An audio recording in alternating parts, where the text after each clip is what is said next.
আসসালামু আলাইকুম রহমতুল্লাহ। আশা করি আপনারা সবাই ভালো আছেন, কিন্তু আমরা ভালো নেই। এই কোম্পানিতে বাংলাদেশি, পাকিস্তানি, ইন্ডিয়ান ন্যাশনালিটির লোক রয়েছে। এই যে মিটিং দেখছেন আপনারা রাতে, এই মিটিং করার উদ্দেশ্য আমাদের একটাই। আমাদের 3 বছর ধরে ইকামা নেয় এবং 1 বছর ধরে কোম্পানি স্যালারি দেয় না। সে সাথে 6 মাস থেকে আমাদের বসায় রেখেছে কোম্পানি, আমাদের দেশে পাঠানোর কোনো ব্যবস্থা গ্রহণ করতেছে না। এই জন্য আমাদের এই মিটিং। প্রথমে পাঠাইতে ছিল সবাইকে 100% হিসাব দিয়ে, পরে কোম্পানির ওপর থেকে ডিসিশন আসে যে 50% দিবে, সমস্ত লোককে 2 মাসের মধ্যে পাঠিয়ে দিবে। দেন আমরা রাজি ছিলাম না, তারপরও রাজি হয়েছি।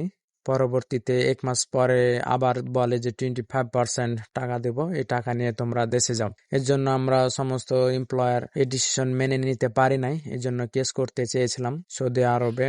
মামলা করার জন্য এক উকিলের সাথে যোগাযোগ করি। যোগাযোগ করার পরে সেই উকিল বলে সবার কাছ থেকে 1000 রিয়াল করে নিবে, তবে সে আমাদের পক্ষ নিয়ে লড়বে। আমরা সবাই তার কথায় রাজি হয়ে আমাদের যত রকমের ডকুমেন্টস ফাইল তৈরি করা লাগে তার কথা অনুযায়ী সেগুলো বানিয়ে তার হাতে তুলে দিই। জেদ্দার 500 লোক এবং রিয়াদে 300 লোক, মোট 800 লোক মিলে তার হাতে তুলে দিই। তুলে দেওয়ার পরে যেটা হয়েছে, সবচাইতে অবাক হয়েছি আমরা সবাই। আমাদের ফাইল চেক করার পরে এখন বলতেছে সে উকিল প্রথমে 1000 নেবে, কিন্তু সে বলেছিল আমাদের টাকা নিয়ে দেওয়ার পরে সবার কাছ থেকে 1000 রিয়াল করে নেবে। কিন্তু আমাদের কাছে 1 টাকা নেই। আমাদের কোম্পানি 7 মাস ধরে আমাদের স্যালারি দেয় না, 6 মাস ধরে বসায় রেখেছে। আর এই জায়গাতে রয়েছে মরুভূমিতে, আমরা কোথায় কাজ করব? কাজও পাই না সেরকম। বাইরে গিয়েও ঘুরে এসেছি, কত সাইকেল নিয়ে গেলাম কাজ করার জন্য, কিন্তু কাজ পাই না। পরবর্তীতে আমরা যখন বলি সেই উকিলকে যে আমাদের কাছে তো টাকা নেই, এত টাকা কোথায় থেকে দেব, এই সমস্যা।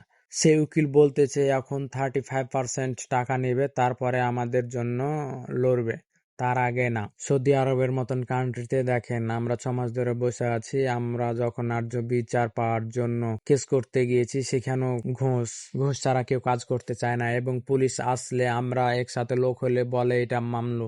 আমরা আমাদের ক্যাম্পের মধ্যে এক জায়গায় লোক বেশি থাকতে পারবো না, এটা মামলু, মামলু, ওই মামলু, কিন্তু আমাদের উপরে জুলুম করতেছে। দিনের পর দিন স্যালারি দিতেছে না। আজকে 7 মাস ধরে, 6 মাস ধরে বসায় রেখেছে। আমাদের এই ড্যামেজ কে দিবে? আমাদের দেশে পাঠায় না। এগুলোর বিচার কে করবে? এটা মামলু না।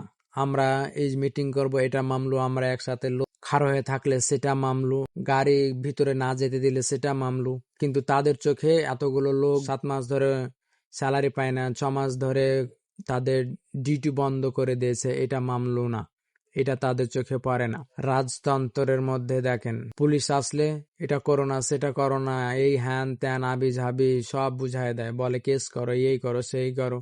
কেস করতেছি, আমরা কোনো বেনিফিট পাচ্ছি না। এখন কেস করতে গিয়ে এখন উকিল এই কথা বলছে, তা আমরা আসলে গরিবরা কোথায় বিচার পাবো? আমাদের জন্য এই দুনিয়া না, আসলে যাদের টাকা পয়সা তাদের জন্য এই দুনিয়া, তাদের সমস্ত নিয়ম কানুন, তাদের পক্ষে গিয়ে কথা বলে, তাদের পক্ষ হয়ে কাজ করে। আর আমরা আমাদের সাফাই গাইতে গাইতে চোখের পানি শুকিয়ে যায়, মনকে সান্ত্বনা দিতে দিতে আমরা ক্লান্ত হয়ে পড়ি। তারপর আমরা কি করি? ওই রবের উপরে বিচার দিই। এতগুলো লোক দেখতে পাচ্ছেন, আমাদের একটাই দাবি, আমাদের সুন্দরভাবে হিসাব দিয়ে দেশে পাঠানো হোক। আমরা আর কোনো ডিউটি করতে চাই না বর্তমানে এখানে। আমরা 4 বছর ধরে দেশে যায় নাই। যতগুলো লোক দেখছেন এগুলো কেউ 4 বছর ধরে দেশে যায় নাই। আমাদের দ্রুত দেশে পাঠানো হোক। আমরা এখানে কারো বিরুদ্ধে মিটিং করতে আসি নাই, এখানে কারোর সাথে যুদ্ধ ঘোষণা করতে আসি নাই।